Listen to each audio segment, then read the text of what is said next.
Big breaking Alluri జిల్లా మారేడుమిల్లి భద్రాచలం ఘాట్ రోడ్లో ప్రమాదానికి గురైన ప్రైవేటు ట్రావెల్స్ బస్సు సుమారు 10 మంది మృతి చెందినట్లు సమాచారం.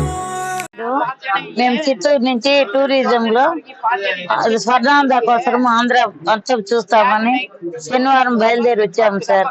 బయలుదేరి కింద అన్ని చూసుకున్నాము, సింహాచలం చూసాము. నిన్న పొద్దున్నే అదే బేస్తారము, సాయంకాలము అరకుకు వెళ్ళాము సార్. అరకుకు వెళ్ళాము, అరకు అన్ని చూసుకున్నాము.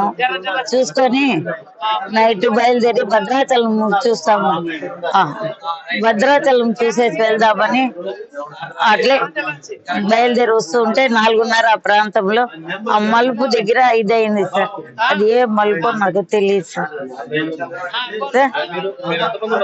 మాది 35 మంది ఉన్నాం సార్ బస్సులో. మా ఫ్యామిలీ, నేను మా సిస్టర్ సార్. మేమిద్దరు, మా ఫ్యామిలీ, మా ఫ్రెండ్స్ ఉన్నారు సార్. అక్కడ పద్మజ, మా వీధిలో వాళ్ళు 6 మంది వచ్చాము సార్. దాంట్లో చిత్తూరులో Girimpeta sir, Girimpeta old collector office దగ్గర.